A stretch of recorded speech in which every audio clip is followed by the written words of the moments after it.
Obviously, it's a game that we feel like we let get away, for a number of different reasons. But the game doesn't come down to one play, but the one play in particular is the last one, and I feel to get our guys in the right position to take away a straight line drive. So we'll look at film and find out other ways that we could have been better tonight. But that's one thing that's going to stick out in my head is inability to put guys in positions to make plays. So these guys played hard. They fought. They did most of the things that we asked them to do throughout the course of the night, but we just did not make a couple of plays down the stretch that could have won this game for us. Coach, what was ODU doing on offense that was keeping y'all's defense kind of in flux? Yeah, at the end of the day, it's a one-day prep. So obviously, those guys know what they're doing a little bit better than what we do. It's not a team that we're at all familiar with. So I think one of the things that they were doing was driving us, and they were driving us because of the physicality of the game, physical screens up at the top, and then they were getting to their sweet spots. If you look at the size disparity, those guys were being able to get into the middle of the floor and play off their pivots. So middle drives definitely hurt us right there, and probably a couple of times where we just kind of got muscled through. But hey, at the end of the day, it's about us. I thought those guys played the kind of game that they play, and we miss a few shots that we know we can make, but we fought, and I'm proud of these guys, and we just got to get one day better moving forward. Speaking of fighting back, ODU goes on that 10-0 run, and to make that deficit 8, and then y'all almost fight back to tie the game up before that very last shot. Especially, seeing how hard these guys continue to keep fighting, how proud of you for them continuing their fight. Extremely. I know the character of the guys that I have in the locker room, so I'm not surprised.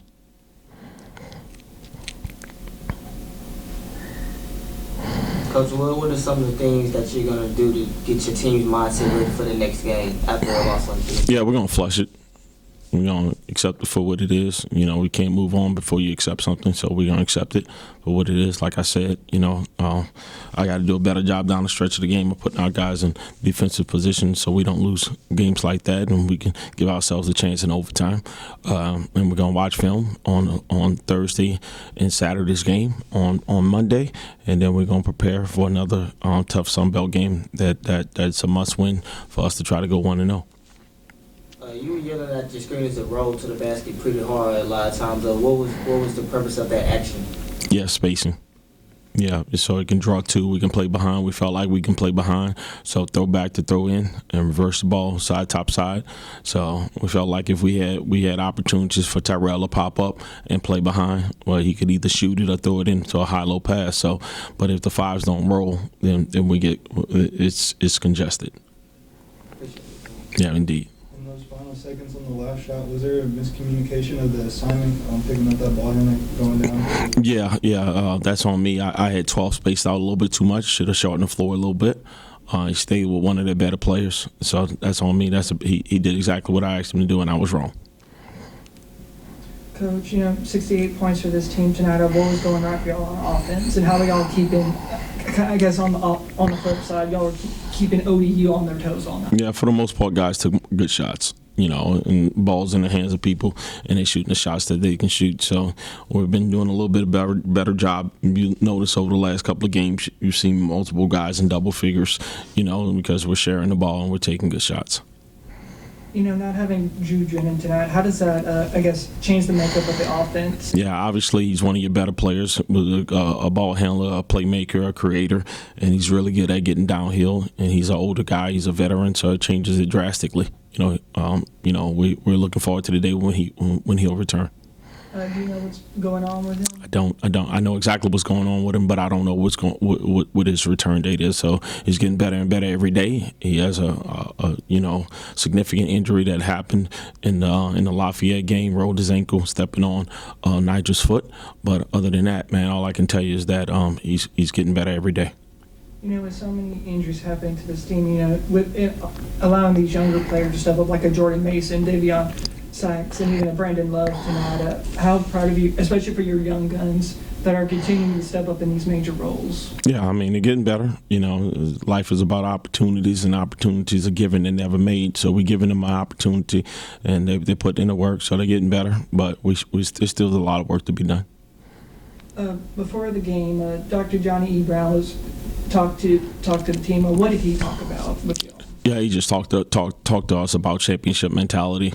All right, just mainly about, you know, us taking advantage of the opportunity, you know, this being the best years of their life, you know, so they can take full advantage of it. You know, talk to them about practice habits, and the way you practice is the way you're going to play.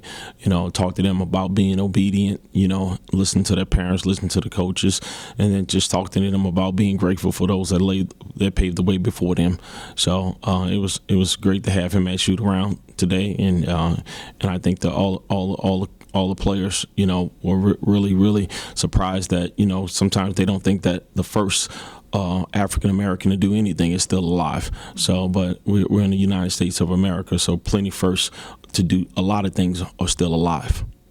With Dr. Brown being the first black athlete to attend Texas State, how important is it to let, as you were saying, letting these players know, you know, people like him exist, and like what the work that they've done to help pave athletes to come here to attend Texas State? Yeah, it's super important. I think, you know, I would hope that one day we wouldn't have Black History Month. It would be something that's taught in the history books instead of trying to be written out of the history books or inappropriately taught or recorded. But at the same time, you know, it's always good for us to recognize and appreciate. That's what this is. So for a month, we take a time to recognize and appreciate, and, you know, hey, we'll take the month.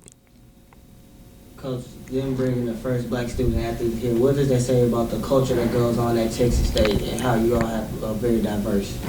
Yeah, I think, you know, I think this is a great institution. It's socially accepting. I think they're trying to do every single thing that they can do to push the narrative of unity across the board. I think this university does not stand for anything that isn't inclusion based, and they're willing to step out. You know, whether or not it's you know, LGBTQ community, or whether or not it's you know, anything stepping up against you know, social injustice, police reform, anything, you know. And I think, you know, Denise Trout did a really good job with that. I thought she was at the front lines of that, and I think that Kelly, Dr. Danforth, is going to do the same. Mason and Nate, I know this is a really tough loss to take, but what were your other coming back from like when ODU goes on that 10-0 run to come back to tie the game? Can you talk about kind of the fight about this team, the continuing to fight back from these large deficits to make it where y'all put in the position to at least win the game and all that stuff? Yeah, I mean, our team has a lot of fight. You know, we're not going to quit until the buzzer sounds. So I think just kind of applying that, just not being fazed by the deficit. You know, just fighting back and sticking to what we know how to do. So. Yeah, for sure. We know the game's 40 minutes long, so teams are going to go on runs. That's just kind of part of the game, and we know we just got to keep defending and trying to make baskets. You know, ODU was kind of giving y'all some trouble for y'all on defense. So what were they doing right to kind of keep y'all in flux? We were letting them get to the paint a lot. You know, they got downhill, and they were either finishing, getting fouled, or kicking out for open threes. It's hard to defend when we give up middle. So, you know, just they really exploited us in that way. Yeah, I think they came to play a little more physical, try to kind of mush up the game a little bit, and I think they came and did a good job at that. And then, but on the flip side, you know, y'all were giving ODU quite a bit of hell on offense. So what were y'all doing right to kind of keep them in flux? I think just matching that physicality, like he was talking about, they came in physical, just matching that, and then just running our stuff with pace, you know, running what we know how to do and playing hard with it. Yeah, I would say just playing through all the fouling and everything like that, and just getting to our plays and stuff like that. You won earlier this week on Thursday in a tough road stint, and it was a tough one today. What are you guys telling the younger guys, the senior, about these tough wins that's getting in February? Yeah, you know, conference play is a battle every night. So, you know, just telling them, you know, we got another game in a couple of days now. So just being able to respond, you know, take what you learned from the loss, take what you learned from the win, and apply it to the next game. So just being ready for the next. Yeah, I'd say just stay confident. The last two Sun Belt champions had a real rough regular season, so anything can happen. We just got to continue to play, and we're in every game. So. Can y'all take us back to when y'all were down and then y'all make this really amazing comeback? Mason, you hit that really big layup to get y'all in, and then y'all forced that big turnover. Can you kind of take us back to that whole series of events? Yeah, we were just focusing on getting stops each time down, and towards the end, we got on a little run. The fans were going crazy. The energy was crazy in there, and we kind of turned the game around. Yeah. I know this might be a little bit hard, but can you kind of take us back on that final play that ODU was able to hit that floater? Yeah, he kind of just got it. We were kind of playing him to try not to foul, but he kind of just took it all the way down through the middle and shot a little floater at the end and hit it. But in that situation, we got to turn him or something, or make him give it up one time. But that's something we can learn from, and we'll be better at it next time. And with such a tough loss like this, how do you kind of, I guess, learn from the loss, but also flush it out of y'all systems as y'all prepare to go back on the road? I think just taking what we did good from it, growing on that, and then just taking what we did bad, like that last play, just learning from it and just accepting it as part of the game. You're gonna win some, you're gonna lose some. Facts. It's something we can't really think about. We don't have time to. We gotta move on and think about just going 1-0 each day and start there. Before the game, Dr. Johnny E. Brown was able to talk to y'all. What did he wanted to talk to y'all about?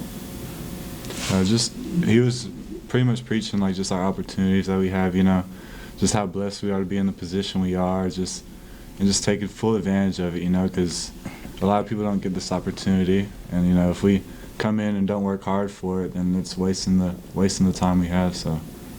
Mm-hmm.